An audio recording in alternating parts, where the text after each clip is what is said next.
శ్రీమాత్రే నమః. రోజు ఎంతో పవిత్రమైనటువంటి రోజు కార్తీక పౌర్ణమి.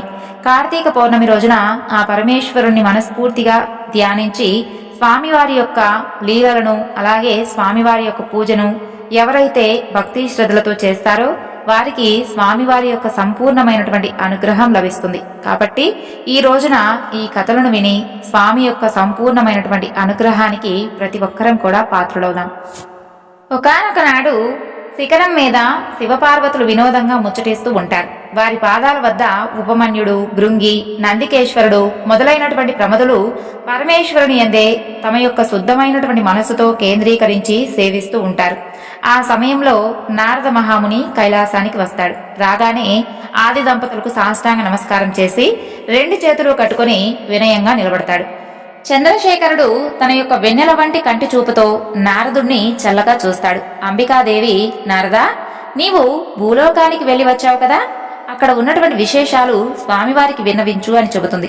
అప్పుడు నారదుడు, స్వామి, ఎందువల్లనో తెలియదు కానీ భూమిపైన శివభక్తి సన్నగిల్లింది.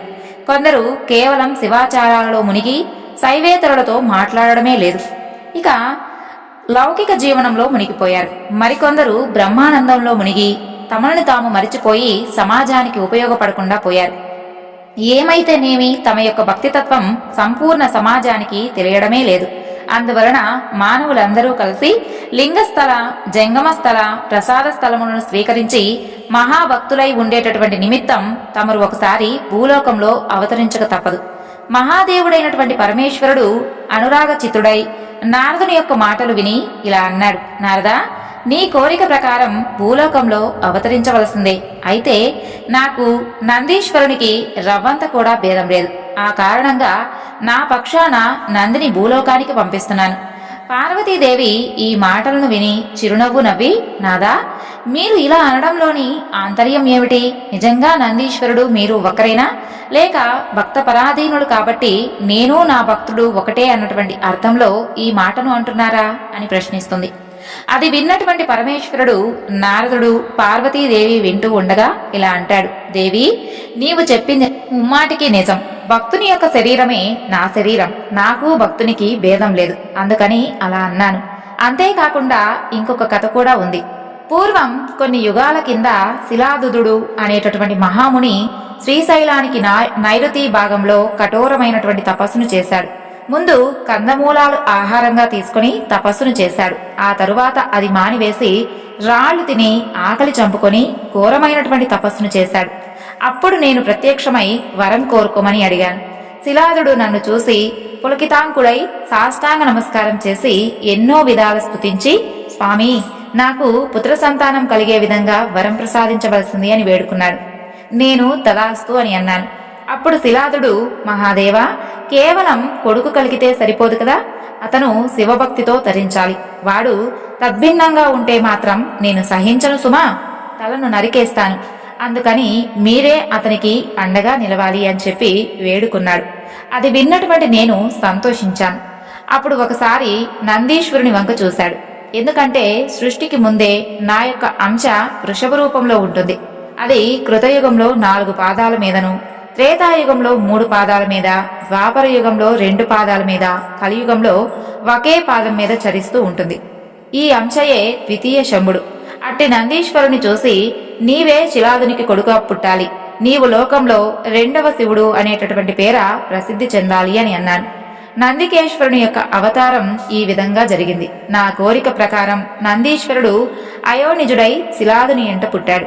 అతనికి నందికేశ్వరుడు అనేటటువంటి పేరు పెట్టారు.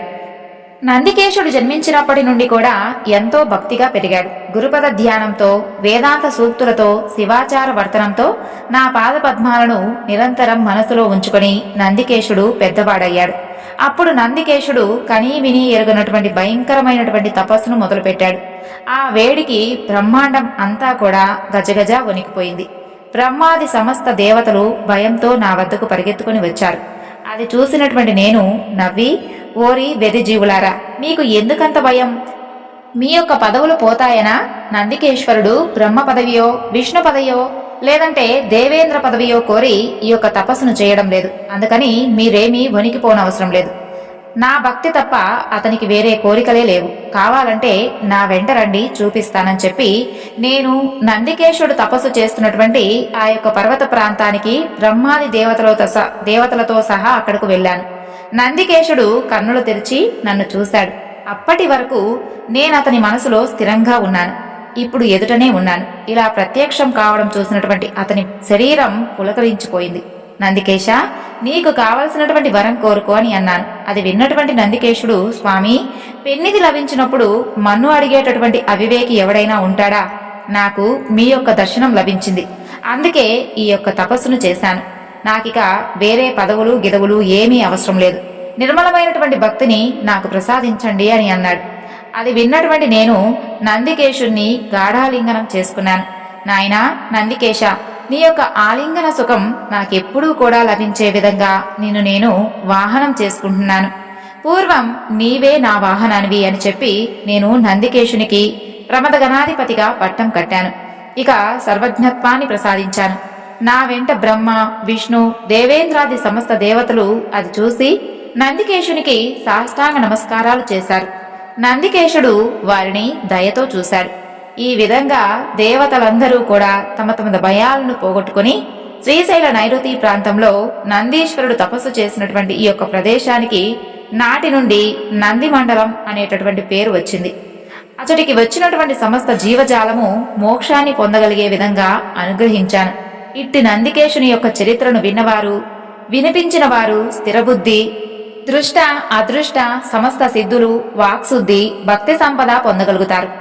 కాబట్టి దేవి, ఇట్టి నందీశ్వరుడు సాక్షాత్తు నేనే అని పరమేశ్వరుడు నారద పార్వతులు వినగా చెప్పాడు. అప్పుడు పార్వతీదేవి, ఇంతటి నిరాహంకారమా, సదాచారము, నిరంతర భక్తి, ప్రభుభక్తి, సిద్ధ పాండిత్యము, నిత్య సత్యము, సౌకుమార్యము, ఆత్మతత్వము, విశుద్ధ చరిత్రము, పుణ్యగోత్రము, ఇంతటి మంగళకరమైనటువంటి మూర్తి, కీర్తి నందికేశుని తప్ప మరిక ఎవ్వరికీ కూడా లేవు. అందుకే నందీశ్వరునికి తప్ప మరెవ్వరికీ కూడా మిమ్మల్ని మోయగలిగేటటువంటి శక్తి కూడా లేదు. ఇతను సాక్షాత్తు మీ అంశే అని పరమేశ్వరునితో చెబుతుంది. విన్నావా నారద, నందికేశుని యొక్క ఘనత అని పరమేశ్వరుడు నారదునితో అన్నాడు.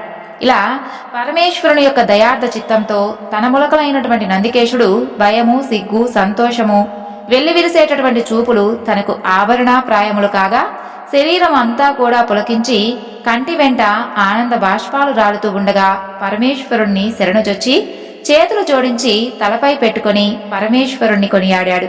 అప్పుడు అంబికాదవుడు నందికేశుణ్ణి దగ్గరకు తీసి ప్రేమతో ఇలా అన్నాడు.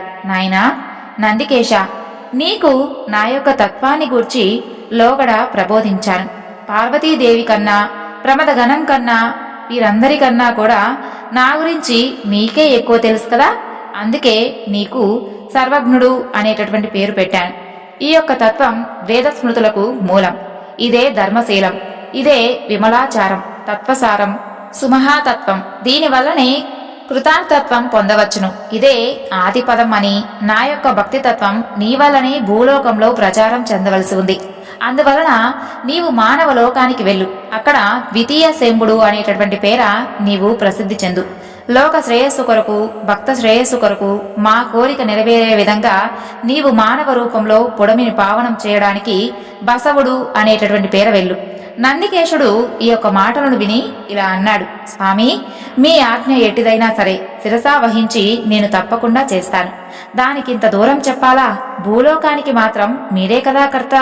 అలాంటప్పుడు కైలాసమైతేనేమి, భూలోకమైతేనేమి, ఇందున్నా అందున్నా ఎందున్నా మీ అందే నేనున్నట్లు.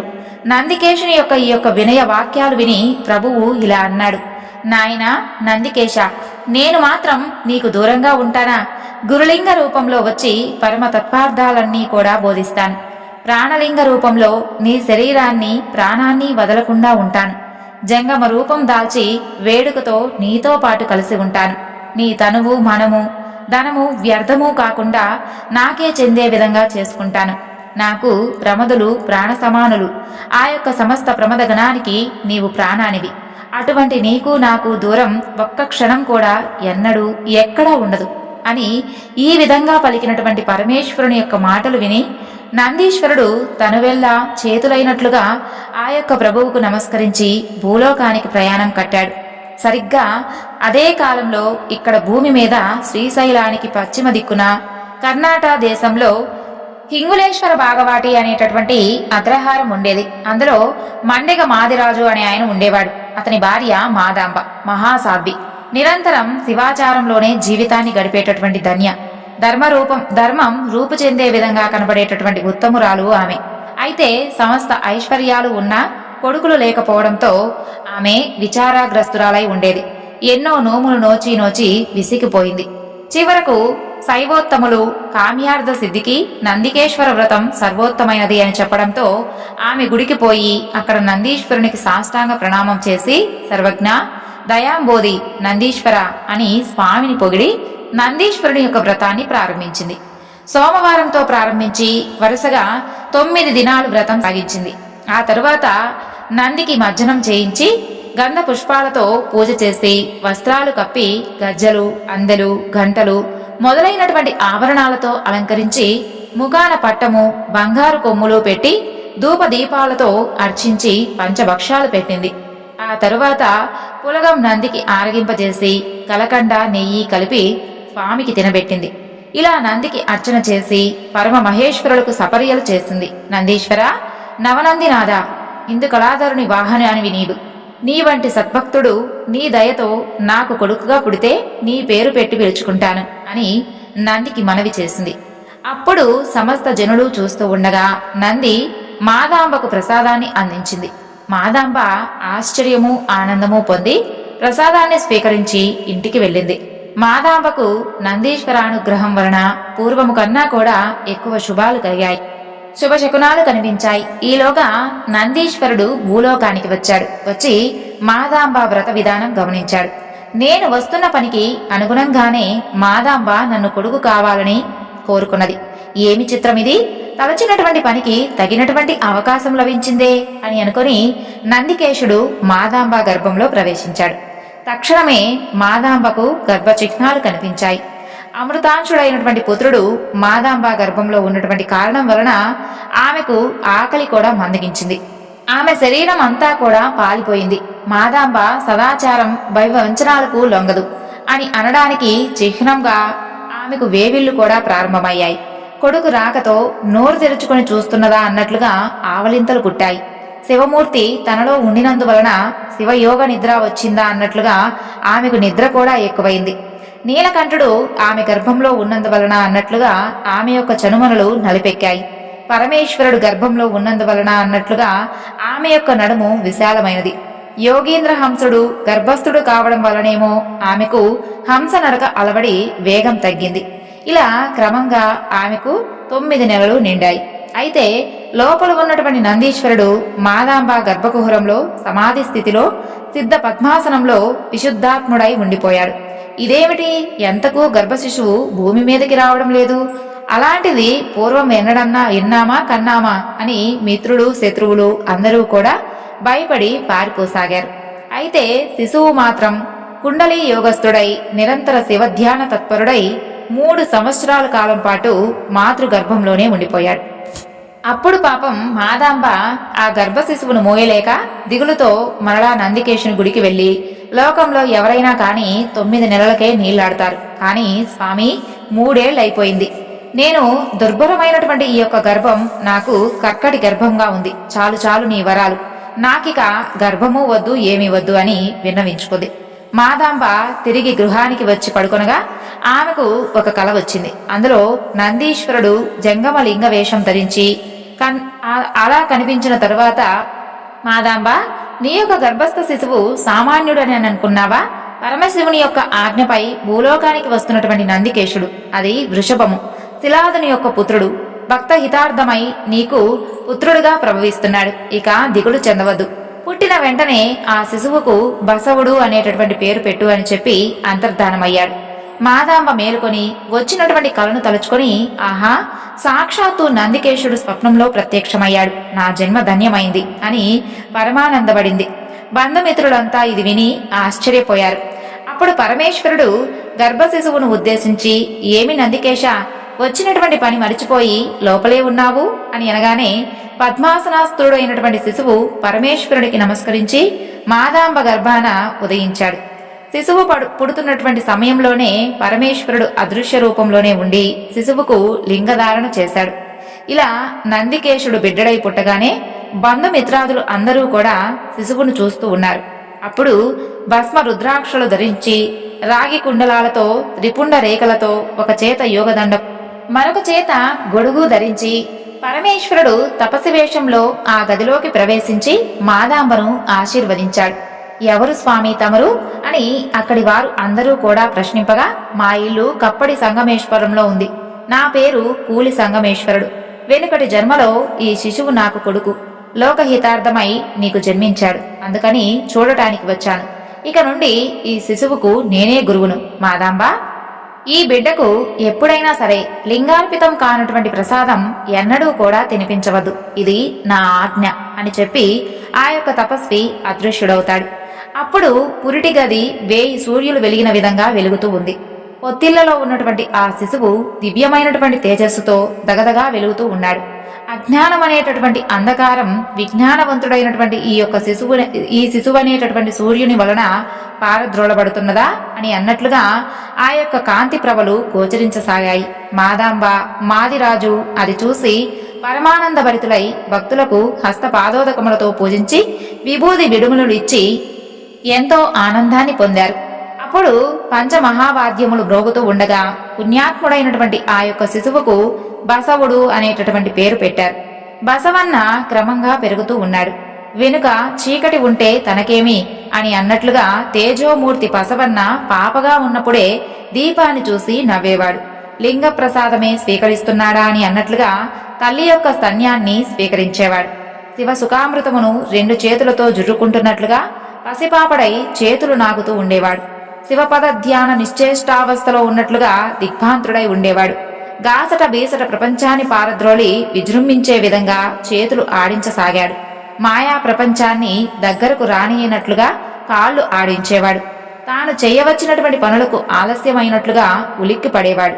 శివానందమగ్నుడై ఆనంద బాష్పాలు జాలువారుస్తూ ఉన్నట్లుగా కళ్ళ వెంట నీరు కార్చేవాడు. జన్మ దుఃఖంతో రోధించేటటువంటి జీవుల మొరలు వింటున్నాడా అన్నట్లుగా ఏదో వింటూ ఉండేవాడు. శివభక్తులకు పాదాభివందనం చేస్తున్నాడా అన్నట్లుగా భూమిపై బోర్లా పడేవాడు.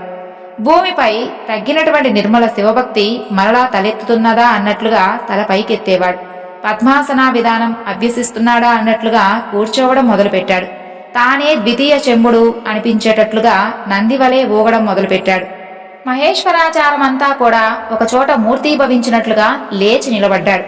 సనాతన మార్గాన్ని ఒక్కడుగు కూడా మీరకుండా నడుస్తున్నట్లుగా అడుగులు వేయడం, శివనామం చెప్పినంతనే గద్గద స్వరంతో మాట్లాడేటట్లుగా తొక్కు పలుకులు పలకసాగాడు. శివచిత్తులే శ్రేష్ఠులు అని చాటి చెప్పేటట్లుగా పరిగెత్తడం, ఆడడం నేర్చుకున్నాడు. అంతేకాదు ఆటలలో కూడా బాలబసవుడు శివపూజ చేస్తున్నటువంటి ఆటలే ఆడేవాడు.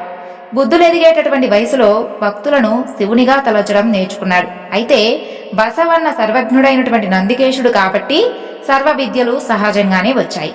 అలాంటి బసవన్నకు 8వ ఏట తండ్రి ఉపనయనం చేయాలి అని చెప్పి ముహూర్తం పెట్టించగా అది విని బసవన్న తండ్రితో ఇలా అన్నాడు.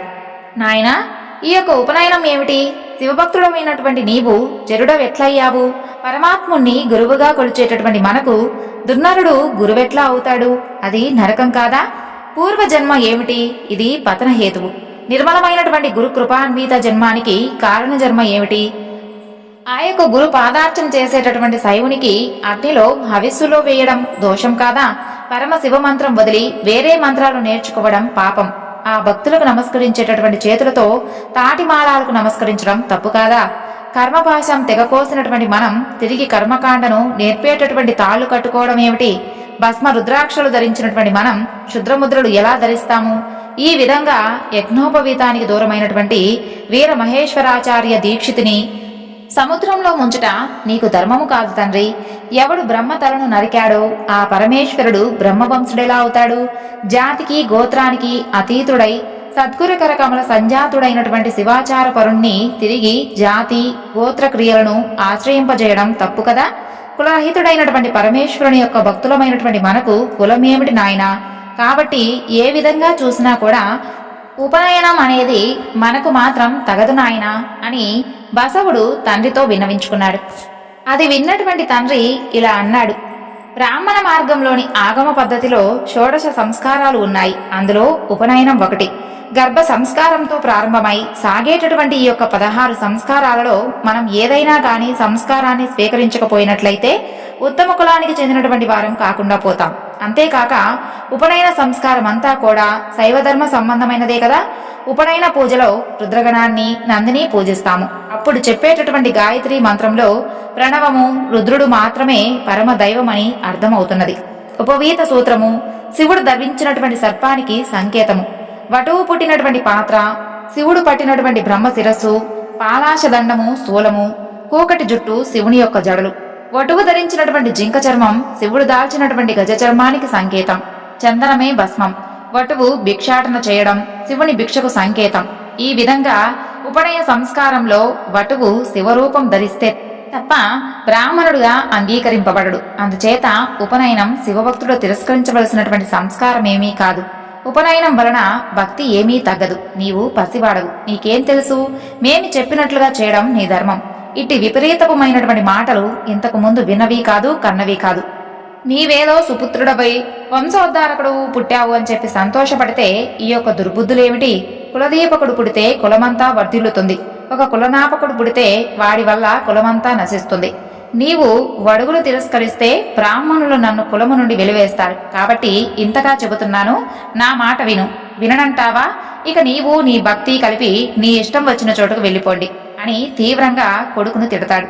అప్పుడు బసవన్న మిక్కిలి రోషంతో ఇలా అన్నాడు, తండ్రి, భక్తికి బ్రాహ్మణ ధర్మానికి బొత్తిగా సంబంధమే లేదు. బ్రాహ్మణ దర్శనం వేరు, దైవం వేరు, మంత్రం వేరు, ఆచార్యుడు వేరు, వేషధారణము వేరే అవుతుంది. ధ్యానము, బాహ్యక్రియలు, ఆచార్య మార్గము అన్నీ కూడా భక్తి మార్గానికన్నా భిన్నమైనవే. కాకుంటే అగ్ని ముఖము, బ్రహ్మ శిరస్సు, రుద్రశిఖ, ప్రాణాది వాయువులు, ప్రాణములు, విష్ణు గర్భము, భూయోని కలిగి ఉంటుంది. గాయత్రి 24 అక్షరాలు కలిగి సంఖ్యాయానన గోత్రంతో త్రిపాది అయి షట్కుక్షి అయి ఉంటుంది. ఈ విధమైనటువంటి ఉపనయన మంత్రము శివమతమని చెప్పడం తగదు. అలాగే బ్రహ్మాజ్ఞ కర్మలు కూడా శివేతరమైనవే. మామిడి గింజను భూమి మీద నాటితే వేప మొక్క ఎలా మొలుస్తుంది? భక్తి సహజ లింగైక్య నిష్ట కలది. బ్రాహ్మణ పదము బహుదేవతా సేవతో కూడినది. భక్తి కులసతి, బ్రాహ్మణ్యము వెలియాలి వంటిది. గౌతమ, దదీచి, వ్యాసాదుల శాపాలతో వహ్నిపాలైనటువంటి భూసురులకు భక్తి ఎలా అబ్బుతుంది? కర్మ మార్గానికి భక్తి మార్గానికి పొత్తు కుదరదు. అలాంటి కర్మ మార్గంలో నన్ను పడేయాలని మీరు బలవంత పెడుతున్నారు. కాకులు పెంచినంత మాత్రాన కోకిల పిల్ల కాకి పిల్ల కాబోదు. అలాగే భక్తి మార్గ నిష్ఠితుడైనటువంటి నాకు ధర్మేతరుడైనటువంటి మీరెక్కడి తల్లిదండ్రులు? చెన్నయ్య మా తాత. ఇక మీరు మీ ఇష్టం వచ్చినట్లుగా ఉండండి, నాకు తోచినట్లు నేనుంటాను అని ఈ విధంగా బసవన్న తండ్రితో చెప్పి సోదరి నాగమాంబతో సహా ఇల్లు విడిచి వెళ్ళిపోయాడు. ఇదెక్కడి వింతమ్మా అని జనులందరూ కూడా ఆశ్చర్యపడగా బసవుడు శివుని సన్నిధిలో గుడిలో ఉండసాగాడు. అలా కొంతకాలం గడిచింది. లోకడ బసవన్నకు ఉపనయనం అని ప్రకటించినప్పుడు చాలా మంది బంధువులు మాదిరాజు ఇంటికి వచ్చారు కదా. అందులో బలదేవుడు కూడా ఉన్నాడు. బలదేవుడు మాదాంబకు సోదరుడు, ప్రభువైనటువంటి బిజ్జలునికి దండనాయకుడు. ఆయన బసవేశ్వరుని యొక్క భక్తిని చూసి పరమానందపడ్డాడు. ఇటువంటి శివభక్తునికి నా కుమార్తెని ఇచ్చి పెళ్లి చేస్తాను కానీ భవికి ఇవ్వను అని నిశ్చయించుకుంటాడు. ఇలా అనుకొని బలదేవుడు బసవకుమారుడు నివసించేటటువంటి చోటుకు పోయి, ఓ మహేశ్వర తిలక, నా కుమార్తెను నీవు భార్యగా స్వీకరించి కరుణించవలసింది అని ప్రార్థించాడు. బసవకుమారుడు బలదేవుని యొక్క కోరికను మన్నించాడు. బసవన్న సంగమేశ్వరణం చేరాడు. ముందుగా ఆ యొక్క పుణ్యస్థలికి వందనమాచరించి గురుస్తవంతో నగర ప్రవేశం చేశాడు. దాని యొక్క మహిమ పొగడడానికి ఆదిశేషునికైనా తరం కాదు. అక్కడి ఏరులన్నీ కూడా పుణ్యతీర్థాలే. ప్రతి గుహ కూడా శివనివాసమే. అక్కడి గుట్టలన్నీ కూడా కైలాస తుల్యములే. చెట్లన్నీ కూడా రుద్రాక్ష చెట్లే. కనులన్నీ విభూది గనులే. ఆవులన్నీ కామధేనువులే. వృషభములన్నీ కూడా నందీశ్వరులే. ఆ యొక్క సంగమేశ్వరంలోని స్త్రీలంతా పతివ్రతలే. పురుషులందరూ కూడా భక్త మహాశైలే. నిరంతరం తత్వభాషలు, గీత వాద్యోద్యములు చెలరేగేటటువంటి ఆ నగరంలో దుర్జనుడు వెతికినా కూడా కనపడడు. అలాంటి సంగమేశ్వర నగరంలోని కూడలి సంగమేశ్వరుని యొక్క గుడి వద్దకు వెళ్లి బసవన్న గురులింగమూర్తికి సాష్టాంగ ప్రణామం చేసి పురాణార్థ సూక్తులతో స్వామిని ప్రశంసించాడు. అప్పుడు గుడిలో నుండి సంగమేశ్వరుడు జంగమ వేషం ధరించి బయటకు వచ్చాడు. ఆయనను చూడగానే బసవన్న నిర్భరమైనటువంటి ఆనందంతో తన యొక్క కన్నీళ్లే అభిషేకం కాగా గురుదేవుని యొక్క పాదములను అభిషేకించాడు.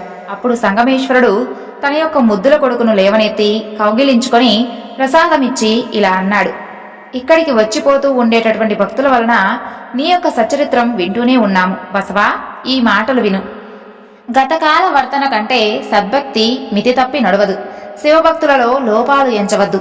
లింగాయతుడు శత్రువైన మిత్రునిగానే పరిగణించు. చేపట్టినటువంటి వ్రతం ప్రాణాంతకమైన విడవవద్దు. శివభక్తిహీనులను సంహించవద్దు. వేద శాస్త్రాద సంపాదిత భక్తిని లోకంలో ప్రచారం చేయాలి. భక్తులు తిట్టినా కొట్టినా కాలతన్నినా శరణు శరణు అని మాత్రమే అను. పరస్త్రీలను సోదరీమణులుగా భావించు. భక్త ప్రసాదం కానటువంటి అమేధ్యంతో సమానంగా భావించు. భక్తి వంచన లేని దాన్ని గుర్తించు. జంగముడు వేరు, నేను వేరు కాదు. శివభక్తి స్తుతి చెయ్యి. ఎట్టి కష్టం వచ్చినా మమ్ము స్మరించుకో. సత్య మార్గాన్ని వదలవద్దు నాయనా అని మధురమైనటువంటి భాషములతో కొడుకును ప్రబోధించి కౌగిలించుకొని బసవనిచే మొక్కించుకొని తిరిగి తపసి రూపంలో ఉన్నటువంటి ఆ యొక్క గురులింగమూర్తి గుడిలో అదృశ్యమైపోయాడు. అది చూసినటువంటి భక్తులు ఆశ్చర్యపోయి, మనమెన్నడూ కూడా ఈ గుడిలో ఇలాంటి తపస్విని చూసింది లేదు. సాక్షాత్తు పరమేశ్వరుడే ఈ రూపంలో వచ్చాడు అనేందుకు సందేహం లేదు. బసవన్న ఎంతటి భక్తుడో కదా. కాకుంటే సాక్షాత్తు సంగమేశ్వరుడే వచ్చి ప్రబోధించి మరీ ఎందుకు వెళతాడు? బసవన్న, నా జన్మ ధన్యం. భక్తుడంటే ఇలాగే ఉండాలి. లోగడ ఒక భక్తుడు కొడుకును నొప్పించాడు. మరొకడు వస్త్రం సమర్పించాడు. ఇంకొకడు తన భార్యను శివునికి అర్పించాడు. ఇంకొకడు భక్తి కోసం తండ్రినే చంపివేశాడు. ఇలా పురాతనమైనటువంటి భక్తులు తమ యొక్క భక్తి ప్రదర్శించి శివానుగ్రహాన్ని చూరుకున్నారు. ఇప్పుడు బసవన్న కూడా అలా శివకృపకు పాత్రుడయ్యాడు అని అందరూ కూడా వేవేళ్ల పొగిడారు. అప్పుడు బసవన్న భక్త సమూహంతో కలిసి కూడల సంగమేశ్వరుని యొక్క మండపంలోనే శివారాధనలో ఉండి 3 సంధ్యలలోనూ గురులింగమూర్తిని సేవిస్తూ కొంతకాలం గడిపాడు. బసవ పురాణంలోని మిగతా అధ్యాయాల గురించి మరొక వీడియోలో తెలియజేస్తాను. సర్వం శ్రీ లలితార్పణమస్తు. స్వస్తి.